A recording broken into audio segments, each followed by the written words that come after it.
You mentioned about values translating into purpose. I believe that's the major work of a leader. That's the hallmark of a leader, that they can actually not only envision a purpose, but they can install the purpose within that organization as well. So, which brings me to the next question: is about leadership in this evolving landscape. You have served as an entrepreneur. You have experience as a professional, working in different boards as board directors.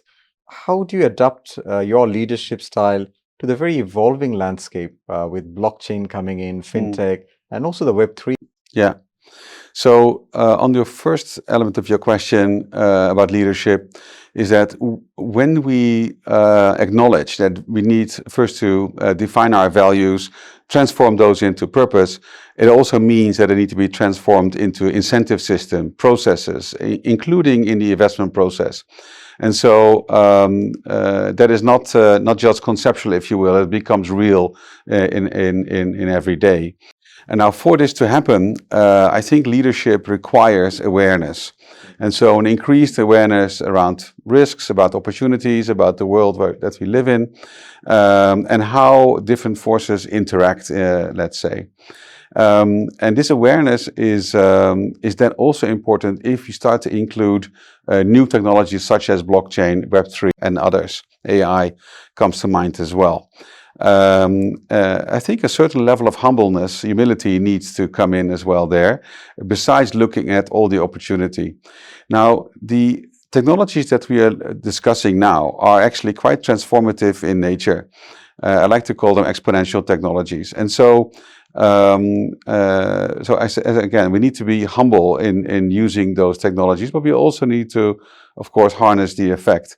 Now, in order to include those new technologies in this complex world that we have, we may also need to develop a new language, new roles. You get a chief sustainability officer, you get a chief innovation officer, and so on. You get new roles, and you develop some new language around it, which is needed in order to really integrate the unique nature of those technologies.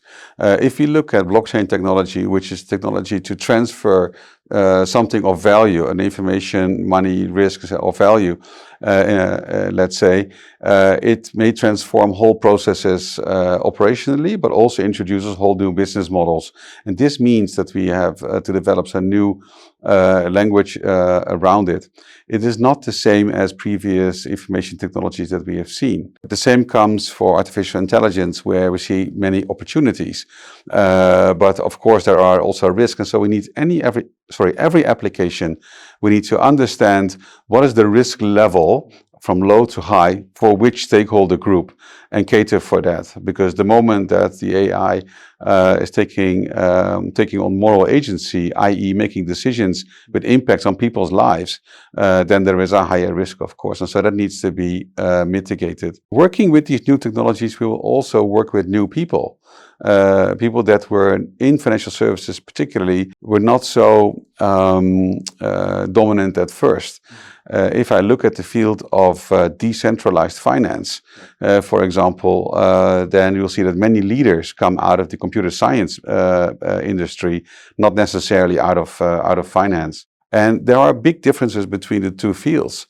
So one key element that we have in finance, of course, is the whole fiduciary responsibility, the responsibility that we deal with money and risk of somebody else. And this puts a heightened burden, if you will, or responsibility on managers in finance. A computer scientist not necessarily trained in this field. And so a fantastic application to transfer money from A to B come to the fiduciary duty that a computer scientist may not be aware of. And because in the end, the protocol will ask for the trust of people to transfer through the protocol. And so, again, we need to be humble, we need to recognize those differences and cater for it. And this also means that leadership-wise, you will deploy a different style, if you will, in a traditional bank versus in an environment where you use blockchain. I should say this also.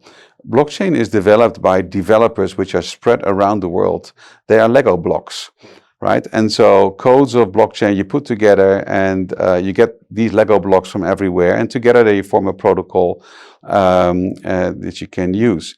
And so to exert influence over people who are based completely somewhere else is a difficult one. So luckily we are being supported by also new services, for example, auditing services for blockchain protocols, so that the protocol is actually doing what it says it should be doing. The smart contracts can be audited. So we need to be, yes, ambitious, but also humble in terms of what we are facing. And to avoid any accidents, especially in the field of finance, where we use this technology to transfer money and risks of other people.